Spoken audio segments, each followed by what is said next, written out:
This is the city. Los Angeles, California. I work here. I'm a cop. It was Tuesday, April 27th. We were working the day watch out of Juvenile Division. My partner's Frank Smith. The boss is Captain Powers. My name's Friday. We got a call from one of the richest neighborhoods in the city. One of the residents reported a 10-year-old boy and his sister were going from door to door begging for food. We had to find out why.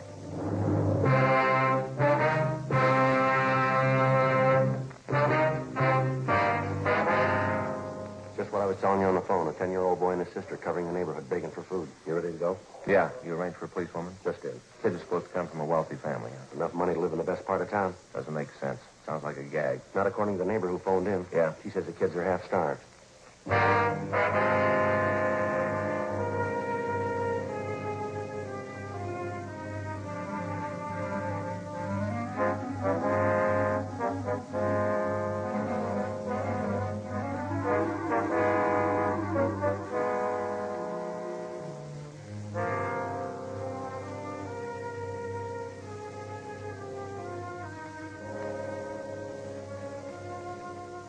Frank and I drove out to a mansion in one of the wealthiest parts of town. The other homes in the neighborhood were just as large, $50,000 and up. It was the last place in the city that you'd expect to find neighborhood children begging for food.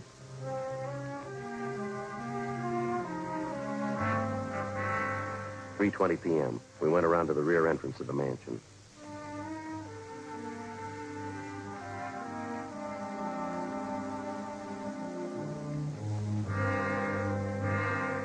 We located the woman who'd called in the complaint, a Miss Jeanette Behan. She was employed as a laundress and cook by the owners of the house. They are from the house next door, officers. The children. As I explained on the phone. A boy about 10 years. A girl, 6 years old, I guess. Which side do they live on, Miss Behan? The house on the corner? No, the other side. Up here. Brown and white house. Are the children there now, do you know? No, but they were here this afternoon again. Here to the back door. Asking for something to eat.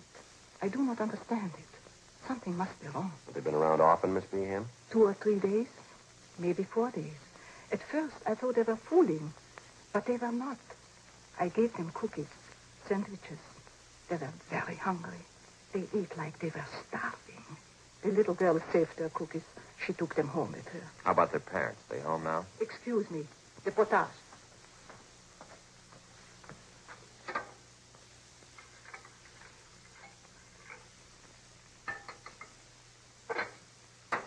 There. That's better. Yes, ma'am. No. I have not seen the mother the last few days. I understand they are divorced. The mother, she lives there with the children. The father, I don't know. What's their name, do you know? Kessler. Madame, the woman I work for, she says there are 3 children in the Kessler family. I don't know. I only have seen 2 of them, the boy and the girl. I would go over and see what is wrong, but I do not know the Kesslers. It is not my place. That's why I called you, officer. Yes, ma'am, I see. You understand. I do not mind giving the children food. I think only something is wrong if they do not get it at home. Well, thanks very much for notifying us, Miss Behan. We'll look into it right away. I'm just curious, Miss Behan, but what's that you're making there? This? Napoleon. What's that? Napoleon. Do you know? Napoleon pastry. Oh, sure. Smells good, doesn't it? Thanks again, ma'am. Certainly, officer. If there's something I can do, will you let me know? Yes, ma'am. Thank you very much. Goodbye. Goodbye, ma'am. Officer.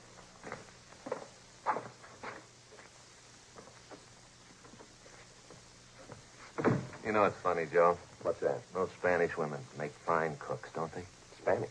You sounded Viennese to me. Oh, sure. French pastry.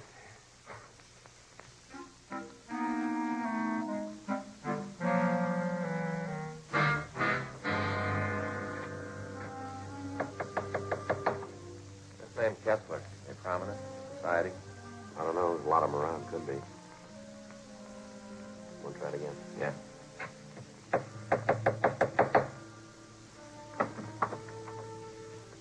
Yes, Your name Kessler? Yeah, I'm Richard. My mother's not home. Maybe you can come back tomorrow. We're police officers, son. I'd like to come in and talk to you if it'd be all right. Yeah, I guess that's all right. Would you come in, please? Thank you. Richard was polite, well-mannered. He told us he was 10 years old and that he attended the neighborhood grammar school. The house was cold and musty. Looked like it hadn't been cleaned in weeks.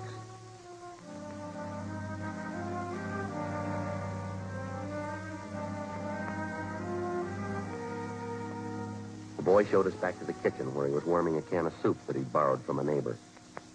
What do you want to talk to me about, officers? I haven't done anything wrong. We know that, son. We'd just like to find out how you've been getting along. Well, I've been getting along all right. I got 2 A's and 4 B's on my report card last month. Mm-hmm. Where's your sister, Dick? Judy? Oh, she's just down the street. She'll be back in a minute. Well, how about your mother? Where's she? Oh, she's out, too. She'll be back. When do you expect her, son? Pretty soon. She'll be coming back pretty soon. Now, your sister, Judy, she's younger than you are, isn't she, Dick? Yeah, she's 6. I'm 10. Any other grown-ups live here with you besides your mother? No, Mom takes care of us. She'll be coming back pretty soon. I'd like to have you tell us the truth on this, son. How long's she been gone? I don't know. It's probably important. It's taken her a long time. If you come back tomorrow, she'll probably be here. When's the last time you saw her, son? Son, how about it? A couple days ago. Well, this is Tuesday. You mean she left the house Sunday? No, last Friday night she went out. She said she'd be back. I don't know. Did she say where she was going, son? No, but her boyfriend was here, Larry. I don't know his last name. She went out with him to a party, I think. I don't know. She'll be back all right. Did she leave anyone to take care of you? No, we could take care of ourselves. Nobody fixed the cooking, though. Yeah, I better take a look at that soup. I'll get it, son. Has your mother ever gone off like this and left you before, son? Maybe once or twice. She never stayed away this long, though. What's the matter, son? Well, it's Johnny, officer. Johnny hasn't eaten very much. He must be hungry by now. I was fixing the soup for him. Where is Johnny? In the nursery. He's got a bad cold. Mom knew Johnny was sick. That's why I've been wondering. She hasn't been back yet. I don't think Johnny's feeling well. Well, how long has he had this cold, son? A couple days before Friday, before Mom left. Mm-hmm. How old is he? Oh, Johnny? He's just a little kid. He won't be 2 years old till July. I've been wondering about him. At first, he coughed a lot. I've been feeding him milk and potato chips, same as Judy and I have. I don't know. Mind if we take a look at him, son? Yeah, all right if you want.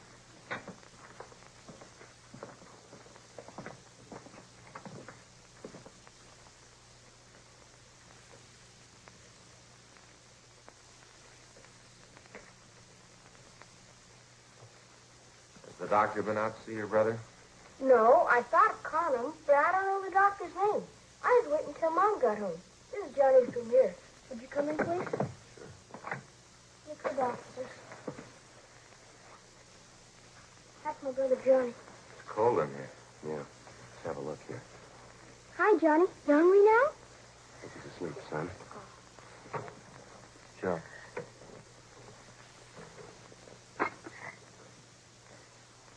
Yeah, look at his eyes. Yeah, better get an ambulance. Tell him to hurry. Right. What's the matter, officer? What about Johnny's eyes? He'll be all right, son. He's been acting awful quiet, hardly moving around at all.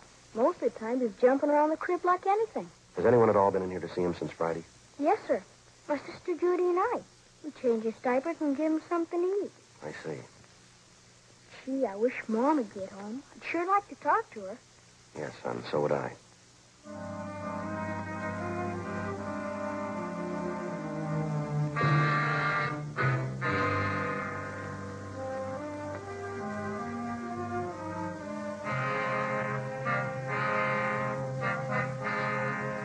"3:48 p.m. We put in a call to the office for a policewoman. Then we got in touch with Ray Pinker at the crime lab, and he sent out a man to photograph the condition of the Kessler home and the children. The ambulance arrived, and little Johnny Kessler was taken to the general hospital in a critical condition.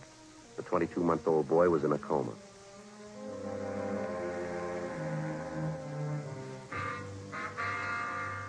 Richard Kessler and his sister Judy were taken to Georgia Street Juvenile Division and then transferred to Juvenile Hall. They were placed under protective custody, Section 700 Sub B, Welfare and Institution Code.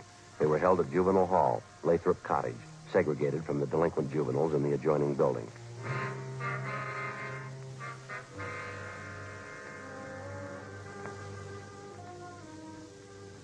Richard and Judy were given a bath and something to eat. Judy was interrogated separately by a policewoman. Frank and I talked to the boy, Richard. After a few minutes, he broke down and admitted that his mother had gone off and left the children alone on at least a half a dozen occasions. He told us his parents were divorced. He rarely saw his father, but his mother had had 2 or 3 boyfriends at the house during the past year. He also told us that his mother drank quite a bit. But she's never been gone this long, officer. Maybe she's out somewhere and has no way to get home. We'll find her, all right, son. Don't you worry about it. Now, this boyfriend of your mother's son, his first name's Larry. Is that all you can tell us? Yes, sir. I don't know his last name. Are you going to keep us here all night, Judy and I? Well, it's just for a day or so, son. They'll take good care of you. Where'd they take Judy? She's right next door. You can see her in a minute. I'd like to see her right now if I could. I'm worried about her. All right, son. I'll see what I can do. Now about my brother Johnny. I'd like to take care of myself if I could. He gets pretty fussy around strangers. Well, they've got him over at the hospital, son. They'll take good care of him. You can count on that. I don't know, officer. He gets pretty fussy.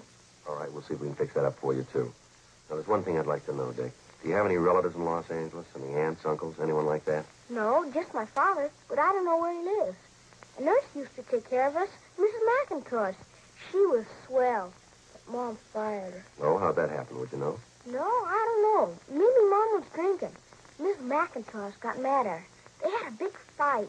Then Mom fired her. Now, this Mrs. McIntosh, do you know where you can find her? No, sir, I don't. Now, how about the other boyfriends your mother had, Dick? Do you remember any of their names? No, one of them was George something. I don't remember the other one. Joe? Yeah. See you a minute. Sure. Excuse me, I'll be right back, son.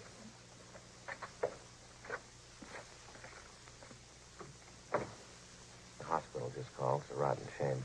What's that? The Kessler boy, little Johnny. Yeah. He just died.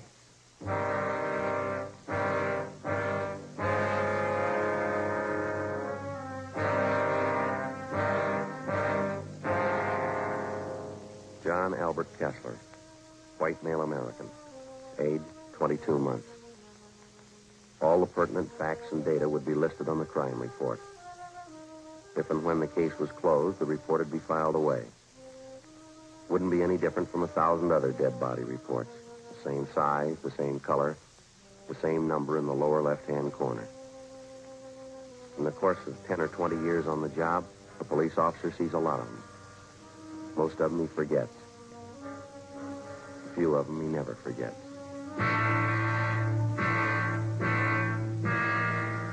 The next morning, the body was posted at the county morgue. It was found that the youngster had been suffering from malnutrition. The cause of death was due to a basal skull fracture. Homicide detail was notified. The search for the mother, Mrs. Jean Kessler, went on. We talked to her neighbors, all her friends that we could locate. We checked out an address book we found in Mrs. Kessler's personal effects. No luck. We got out a broadcast in an APB. Thursday, April 29th. Anything? Another blank. I was just thinking, Joe, the 2 kids, Richard and Judy. You think it might have happened that way? What do you mean? Well, they were taking care of little Johnny. They might have had an accident with him and afraid to tell us. Well, it's a possibility. Better chance it was somebody else, though. The mother? Well, we know Mrs. Kessler drinks quite a bit. She could have lost patience with the little fella. More chance of an accident there, don't you think? Yeah. Juvenile Friday. Oh, yeah. How are you, Bert? You did, huh? Where was that? I see. Yeah, you bet it does. Thanks very much, Bert. Bye. Might be something. Yeah. Woman answering Mrs. Kessler's description checked into a hotel on South Hope last night. Still registered? Checked out early this morning. She left a sport coat in the room. Yeah. Blood stains on it.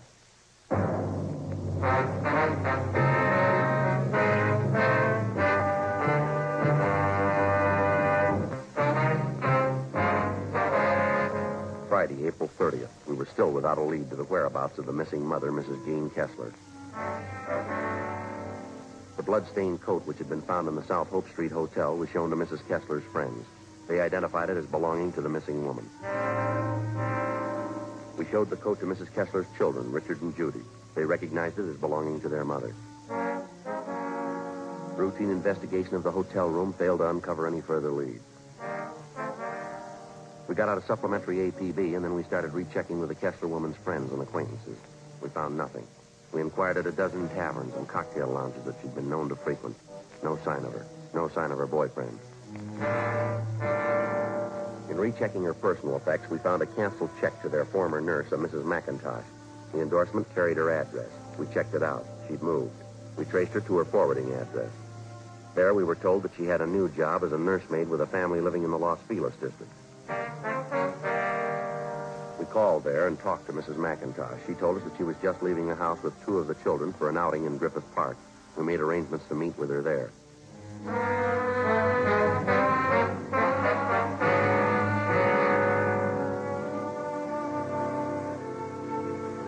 At 1:55 p.m., we located Mrs. McIntosh in the Griffith Park Zoo.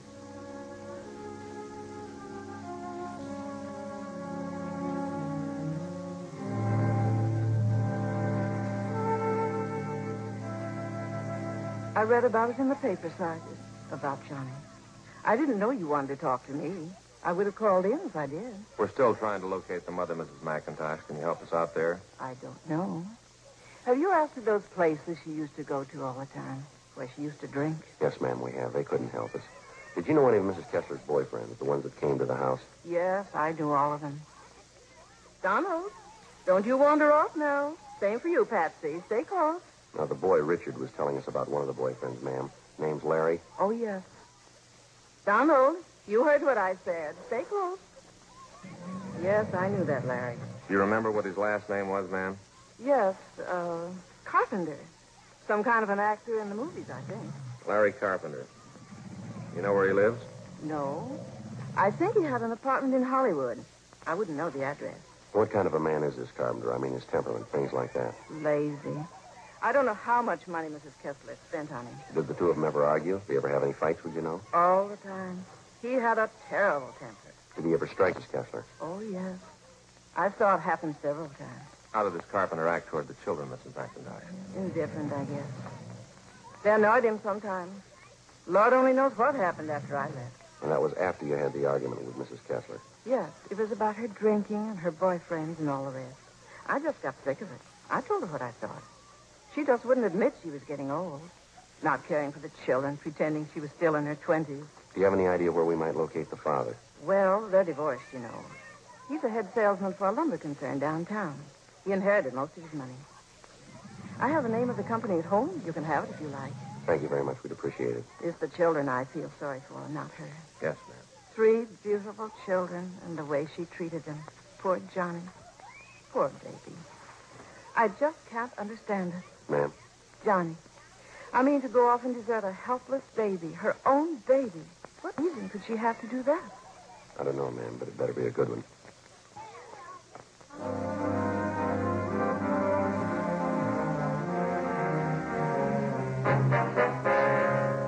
Friday, 4 p.m. Mrs. McIntosh called us at the office and gave us the business address of the missing woman's ex-husband, Richard Lane Kessler. We went there to see him, but they told us that Kessler was away on a week's vacation. They had no idea where to contact him, but he was expected back in a few days. We called Central Casting and asked them to check their talent list for an actor by the name of Larry Carpenter. They had no such name listed. Saturday, May 1st. The Kessler children, Richard and Judy, remained in the custody of juvenile authorities. The search for their mother continued. Inquiries at the morgue, the city hospitals, and the drunk tank at the main jail still failed to turn up the missing woman. We checked again at the different places he used to patronize. No one had seen her. 4:30 p.m., we checked in at the office.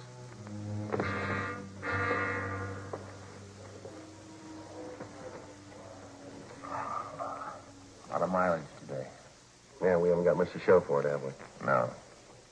Not going to be much fun for those Kessler kids next Sunday. Why? What do you mean? Second Sunday in May. What about it? Mother's Day. Yeah. Thanks. Here's a good piece of news. What's that? Kessler woman's boyfriend, Larry Carpenter. Yes. Says he saw his name in some of the stories that broke in last night's papers. Doesn't want us to consider him a fugitive. Yeah. Says he'll be at his club all day today. Let's go. Says here not to disturb him unless we think it's important.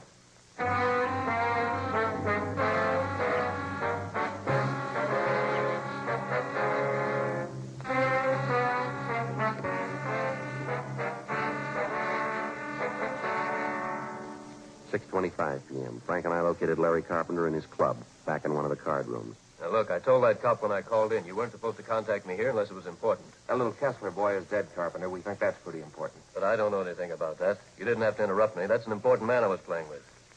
What do you want to know? Where's Miss Kessler? Why ask me? I don't know. You're a pretty good friend of hers. You were the last person seen with her. That was a week ago. Went out to a party last Friday night. I haven't seen her since the following Monday. Yeah, last Monday. I'm through with her anyway. What do you mean? Well, I got sick of her, that's all. Pawing all over me, asking me to marry her. I just got sick of her. It wasn't worth it. You took money from her? Yeah, a little bit to tide me over. She had plenty. Why not? Where'd you last see her? I can give you the address, but keep your voices down, will you? I wouldn't like this stuff to get around the club. Were you at another hotel with Mrs. Kessler last week? Yeah, on South Hope, around 9th Street, I think. That's where you found her coat, huh? What do you got to say about that? The bloodstains? Sure. Crazy dame. I told her I was through with her, and she tried to hit me with a bottle. Cut herself. I tell you, it just wasn't worth it, that's all. Yeah, well, I guess you can prove everything you're telling us, huh? Of course I can prove it. It's the truth. What about the little boy? How'd that happen? I didn't have anything to do with it. It wasn't my fault. How'd it happen? It was that Friday night, just before we left the house. The old lady and I were having a few drinks. She put the little kid to bed, but he wouldn't stay there. He kept getting out of bed and pestering us. All right, go on. She finally took the kid, gave him a good spanking, and threw him back in bed. I think he hit his head on one of the posts in the crib. Why didn't you do something about it? I told her, but she said it was nothing. It didn't matter. We got our coats and left, that's all. Kids were all right when we left. You mean all the times you and Mrs. Kessler went out, you knew those children were left alone in that house, huh? Yeah, well, she's the mother, not me. Now, look, I kept this game waiting long enough. Yeah, well, it's going to wait a little longer. Come on.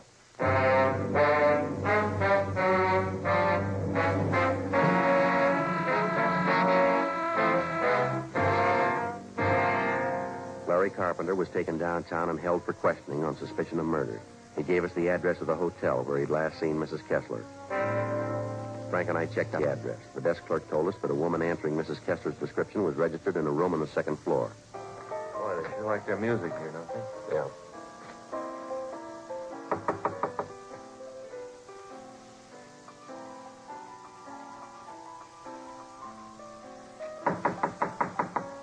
Who's there? Who is it?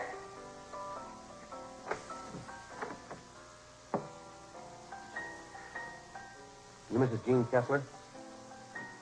Who are you? What do you want? Police officers. We want to talk to you for a minute. I didn't do anything. What do you want me for? It's about your children, Mrs. Kessler. I didn't do anything. Little Johnny was sick, that's all. It wasn't my fault. I didn't do anything. That's not what Carpenter says. Larry? Have you seen him? Is he coming back to me? All right, come on, lady. You better get up. But I've got to have Larry back. He's everything to me. I love him. Where is he? Now, look, lady, you've been gone over a week. Aren't you a little worried about your children? Oh, they're all right. I spend my life on children. I need Larry. Where is he? Here's your coat. Let us few drinks. I feel so. Yeah, sure. I need Larry so bad. I just love him. I just love him. He doesn't understand. I gave him all my love. I gave him every bit. Looks like you gave them too much. Huh? You didn't have any left for your children.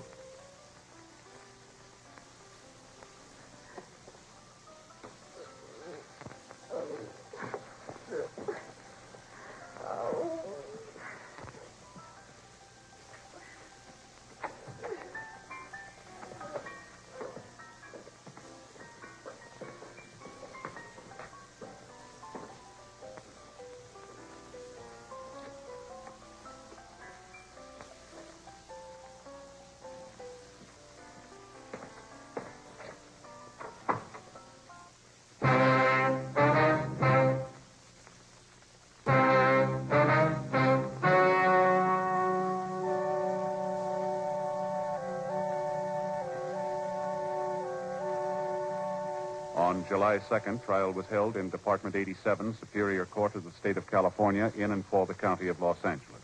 In a moment, the results of that trial. The suspect was tried and convicted of manslaughter, which is punishable by imprisonment in the state penitentiary for a period not to exceed 10 years. The Kessler children were placed in foster homes.